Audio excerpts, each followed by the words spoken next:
Hey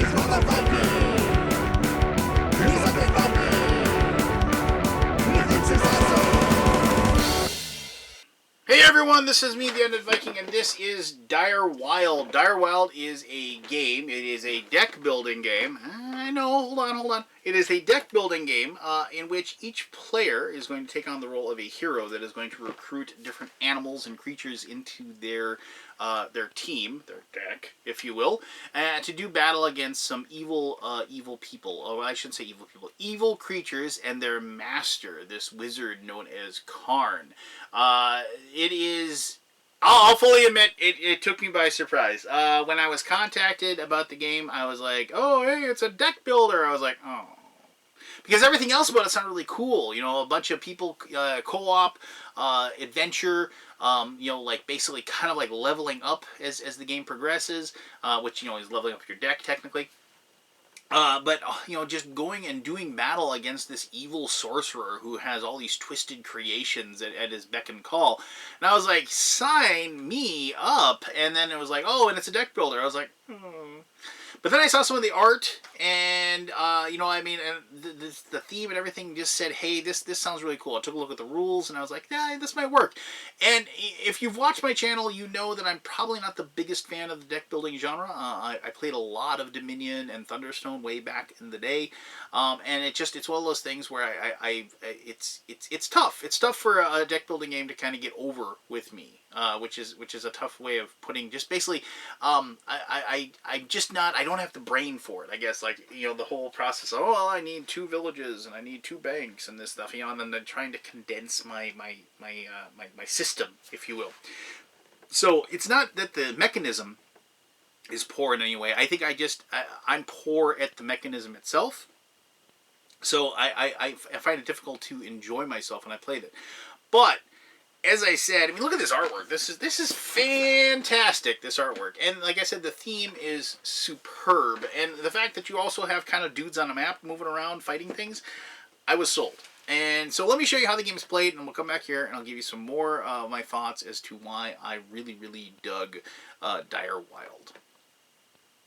Alright, so this is Direwild, and I have set this game up for a 2-player game. The reason I did that is I played this game mostly 2 players. I played this with my daughter a lot. I did play with my game group a couple of times, and we did play with the maximum number of 4. But this is just how I played the game, and I found the game to be a fantastic 2-player game, especially one that my daughter really, really enjoyed.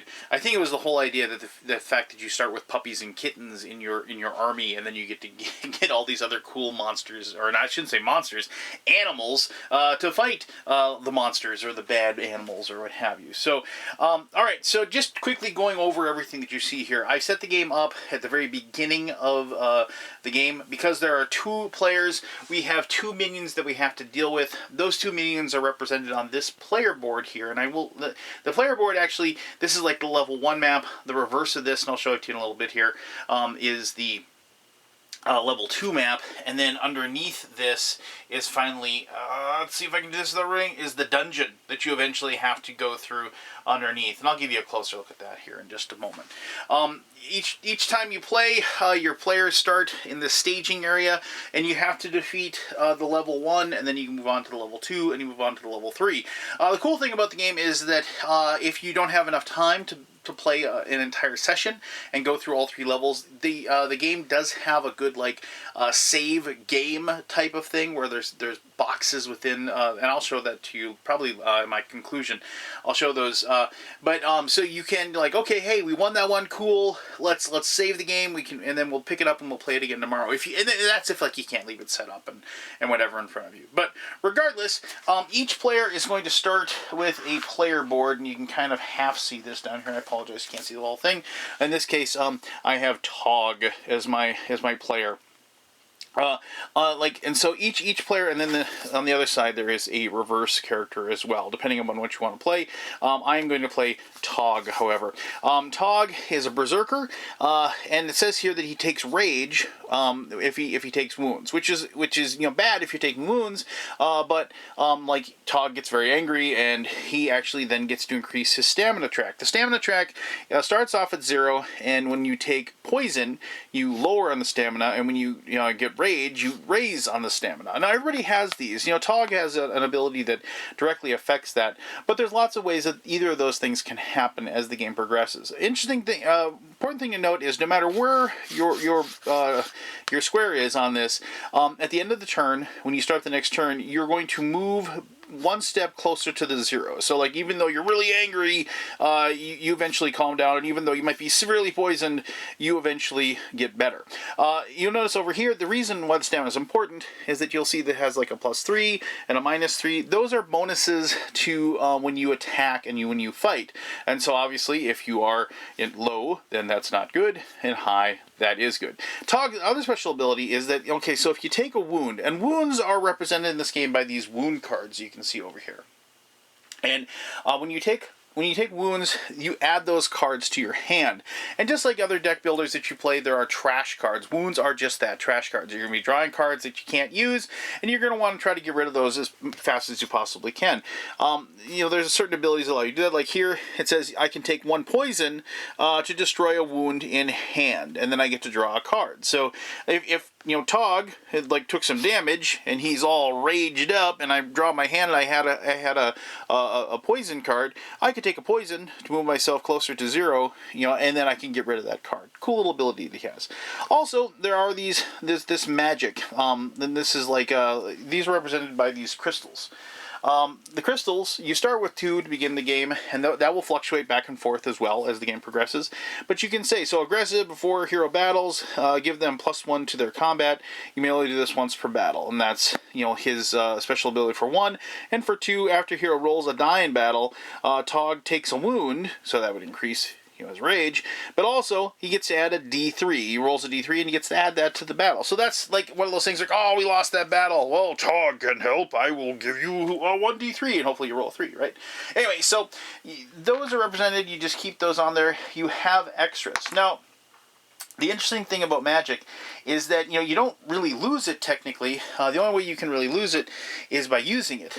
But you will use your particular crystals to represent the damage that you're doing to the minions. And you will take the unused magic first, but as the game progresses, if you have no unused magic, you're keeping it in your pile, you have to use that up. So you kind of like lose the ability to cast those spells. Alright, cool.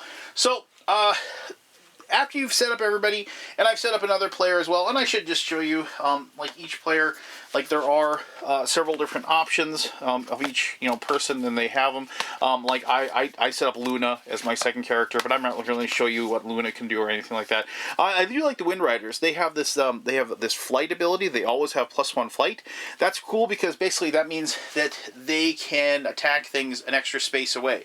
For every flight you have, basically you can do that little bit of extra, like a little bit further away from the other, from the minion. Normally, you have to be right next to it, but if you had flight, you could be like there, and could be a space away, and you could fight it. All right.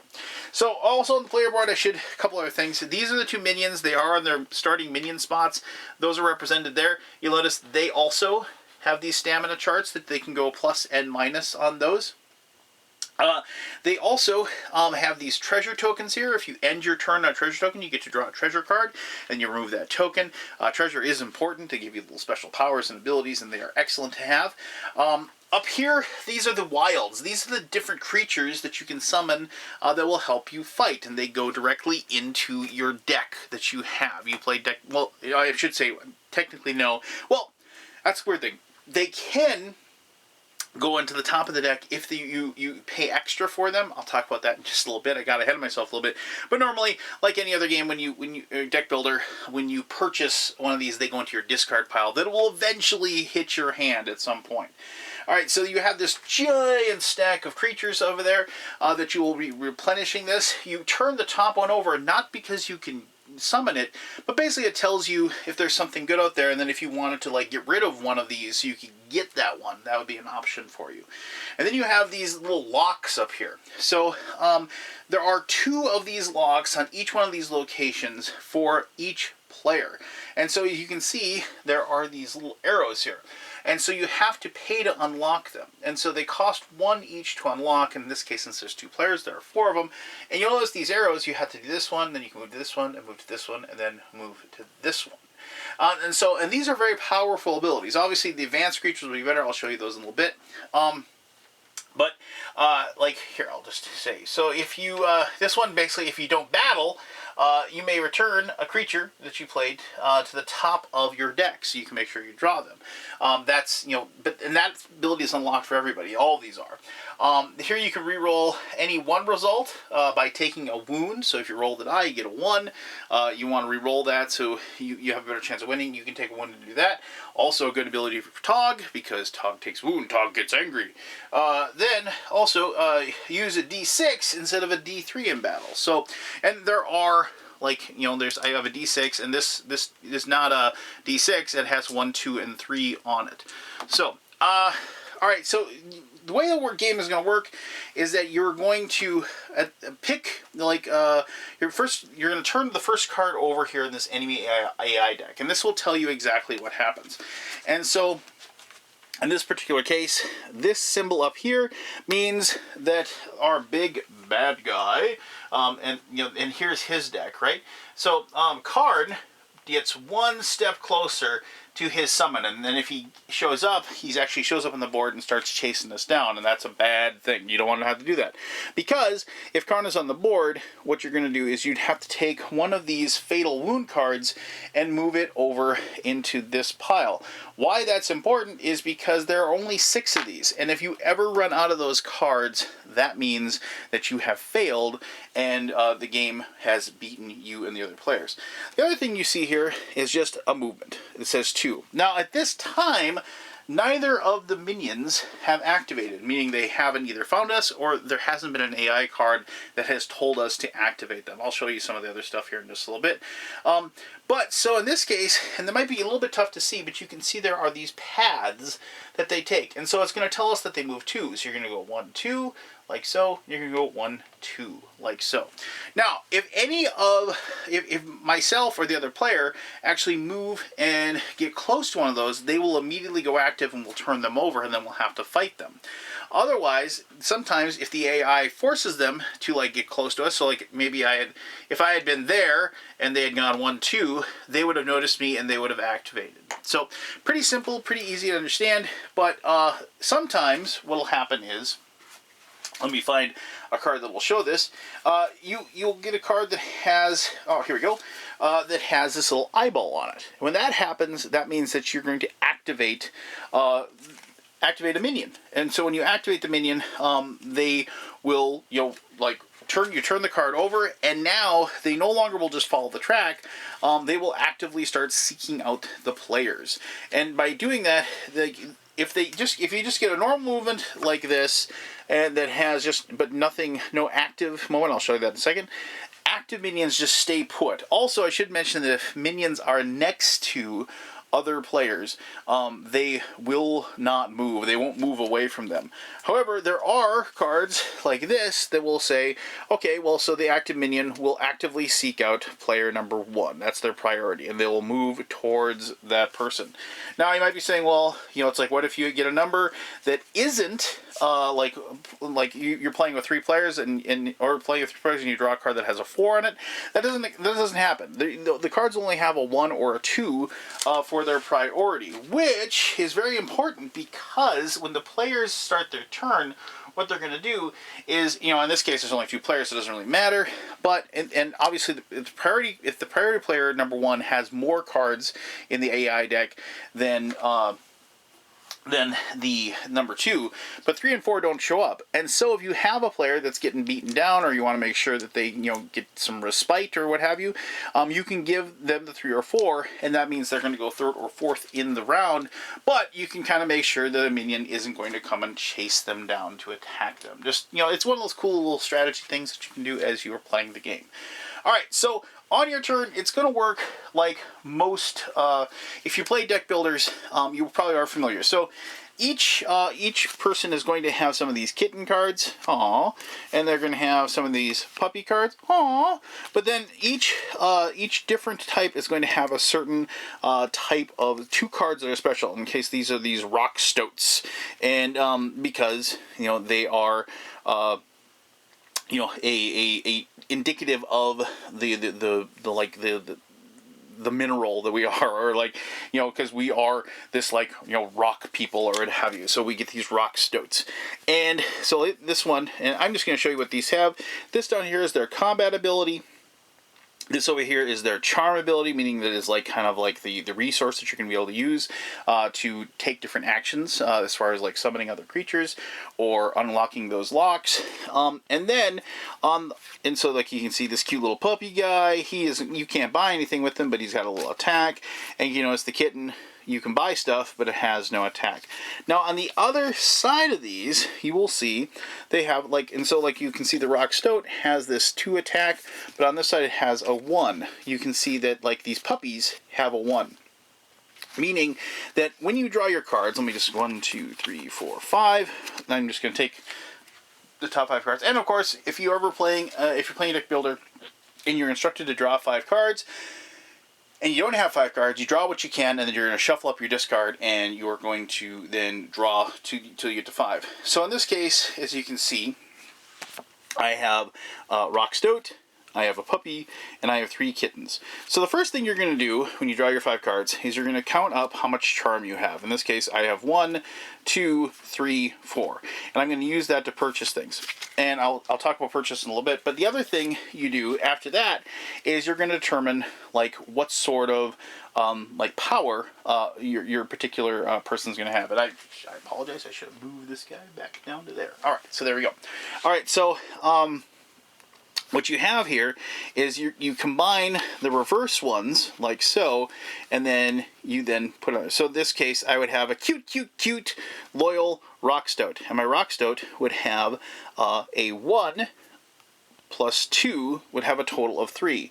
Now, obviously, and so you can see cute, and then Rock Stoat. Okay, so as you gain more and more, and I'll show you some of those cards up there in just a little bit, they're going to have more and more abilities. And they're going to have different abilities too. They're going to be able to poison people. They're going to be able to do knockback and cool things like that. They're going to have flight. And all those, you'll total all those up, and that will determine what you can do. And this is kind of like the cool thing where you get to kind of mutate and create a cool creature that you're going to be using for your combat in this particular round. I really like this aspect of the game.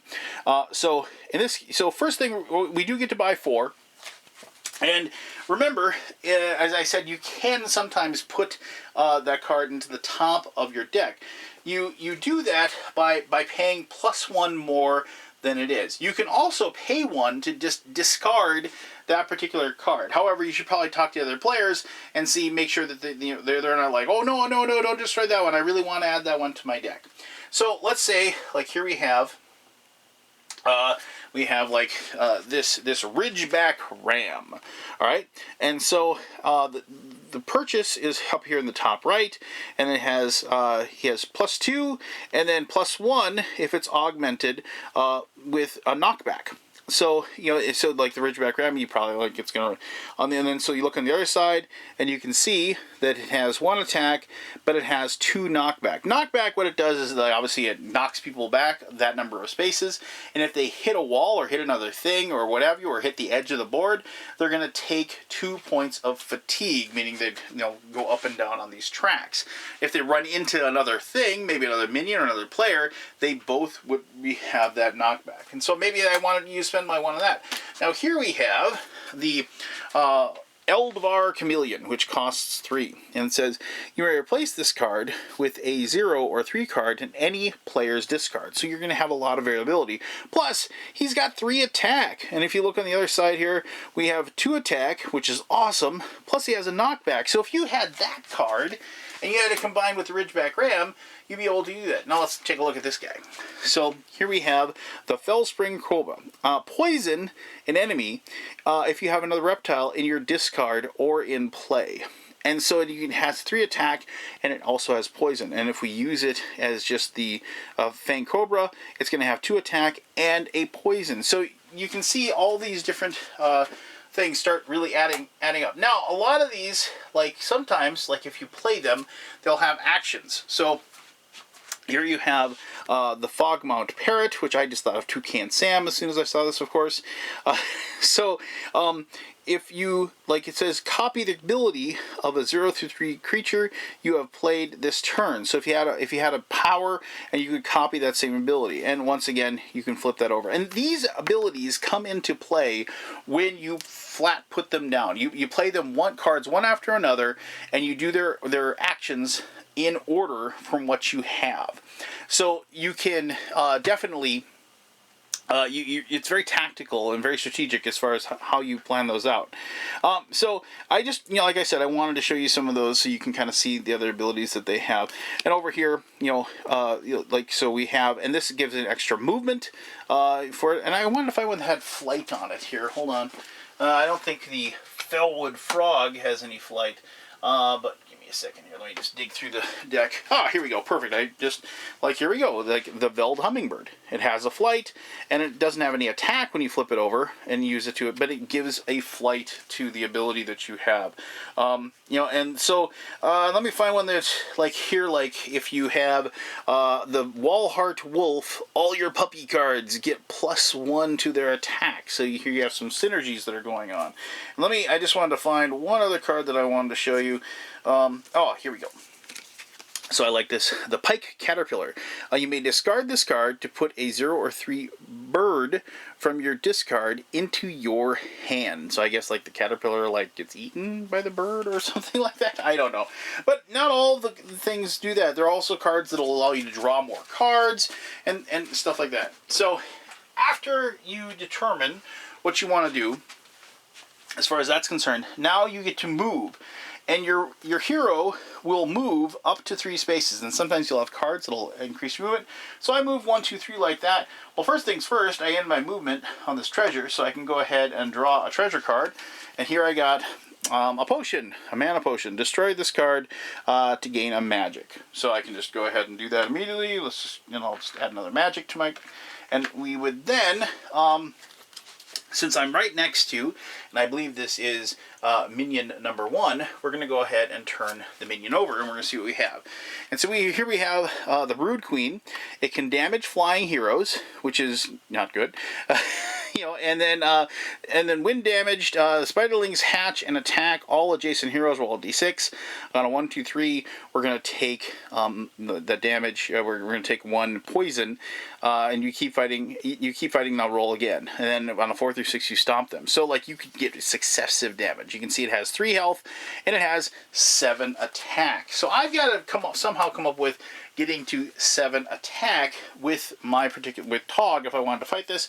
Remember, and I probably, theoretically I probably wouldn't have done this because that we're going to know that he had at least 7 attack, and we had only in our combination, we only had 3.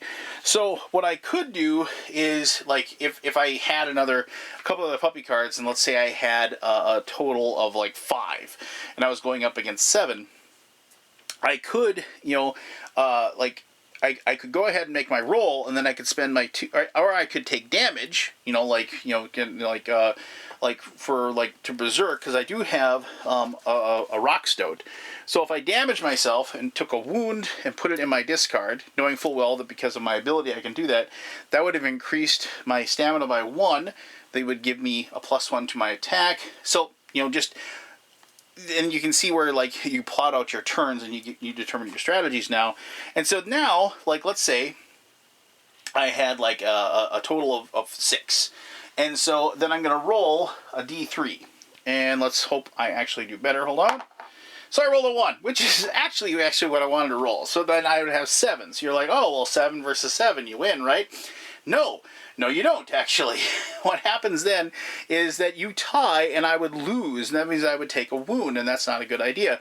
So maybe then I go ahead and I spend my 2 magic and do Tog special ability. After a hero rolls a die in battle, Tog takes another wound, so I'm going to take a wound, and then I would roll a d3 again.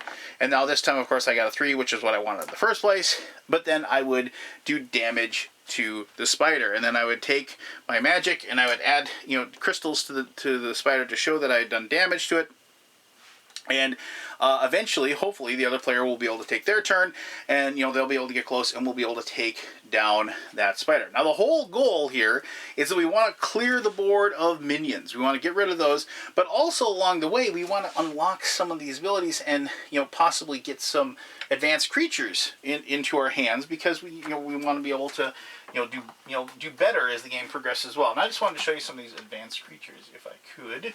Show you some of these. So, like, obviously, as you can probably guess, they're going to cost more. So like here's one that costs 5. There's one that costs 7. And so you're going to have built up your deck to be able to afford these a little bit. But obviously, you're going to have stuff that does totally cool stuff. So here's like the Black Cliff Wyvern. It has a 5 attack. It adds 1 to your movement. It adds 1 flight, and then it has 1 poison and 1 knockback. And if you look over here, it's like, oh my gosh, it's just like total big giant buff to whatever other creature you have. And so things like that obviously are going to be super powerful and be super helpful if you want to have any shot at winning.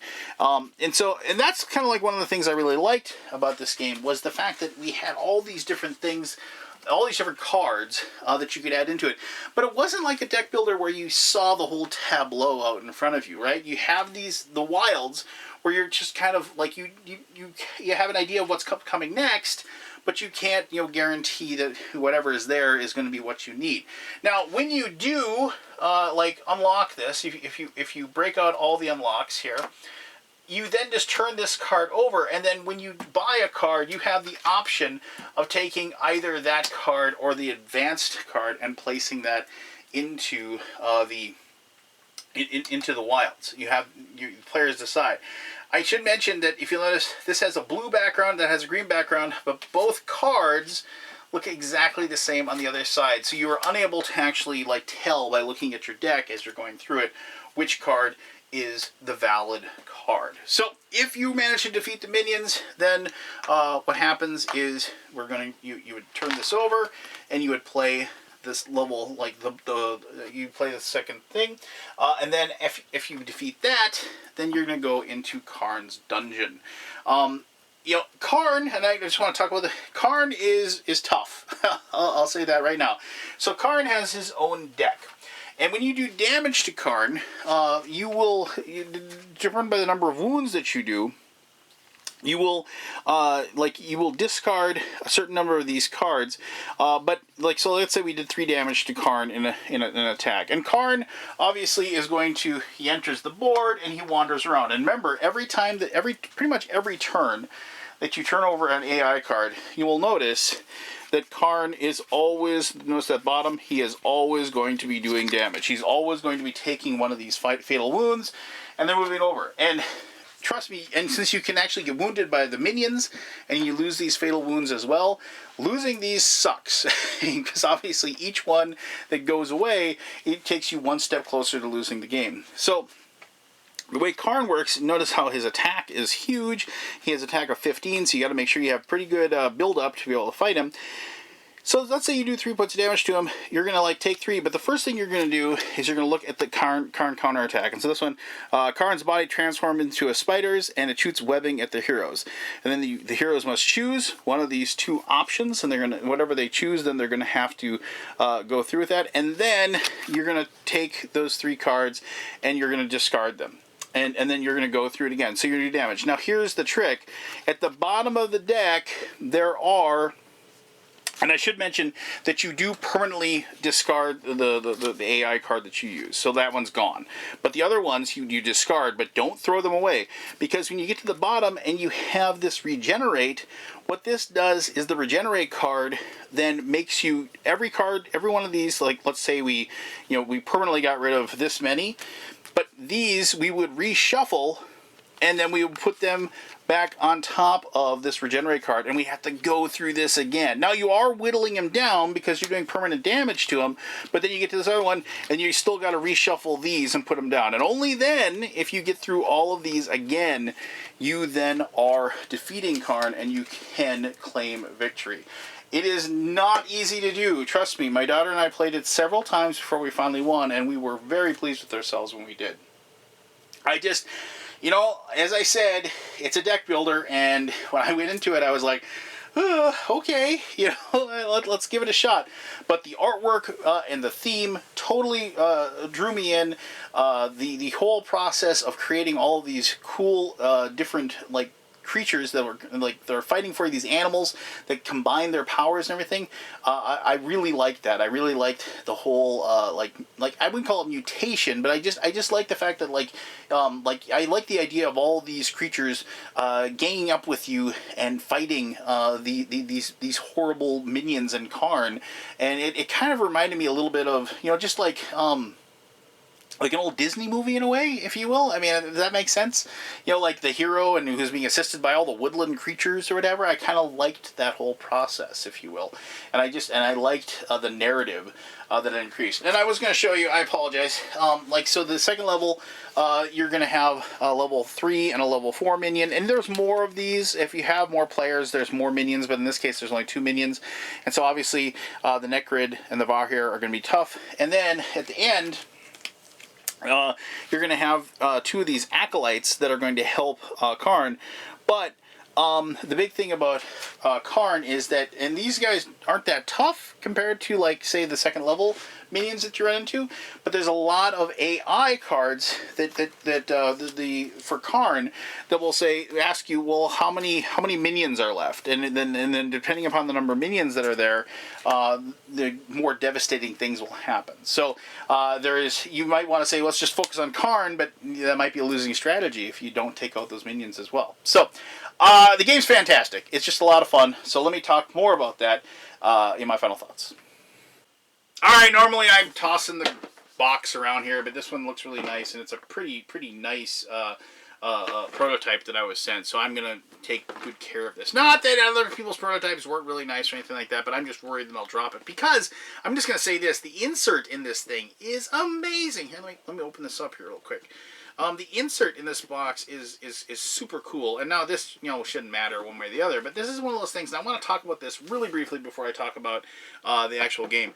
And I don't know what it's going to look like when it's made, but each one of the character decks has its own little spot. You know, and these are, remember I talked about like the you know, the fact that you can have a saved game and you can continue. So like here we have, you know, like the save game boxes that you have and all these spots over here perfectly for all the different cards and like the place for the board and everything else. And I just, you know, it's one of those things where I really like when I see a game company take it upon themselves to make sure that they like add that to the game, right? It seems like you know, not that if a game company doesn't do that, that means they don't care. It's just, I like to see that labor of love, if you will. Because, you know, I love this hobby so much, and I love when people seem to be as passionate and as much of a fanatic of it as I am. But regardless, anyway, so to Direwild. Oh, and I wanted to actually mention also these character boxes. Once again, another thing that's super cool. The character boxes, they have like the different images of the 2 different people on either side. And the cool thing about the character boxes is that everything goes in here, right? So it's like, oh, I want to play Tog. You just hand them the box. All their starting cards are going to be in here. All their starting equipment, everything that they need is going to be in this box, and they're going to be good to go. So I really like that as well. Anyway, so you know, what I like about Direwild, I mean, I just liked everything about it. I like the idea that you're crawling through like these different levels of like forests and the woods, and then you're going into the dungeon. I liked the fact that the big bad guy, if you take too long, if you're just like, you know, because I like games with tension. I like games where I feel like, oh gosh, I'm not doing this fast enough. I like, you know, so like as Karn gets closer and closer to showing up on the board, and I like the fact that he can show up early and start chasing you down and beating the tar out of you, because there's no, like, you know, if you get to the level 3 dungeon and Karn hasn't shown up, great. You know, it's like you've had time to, like, build up your deck and build up your power and build up all these cool creatures. However, if you took too long and he shows up right away, you're not going to be there.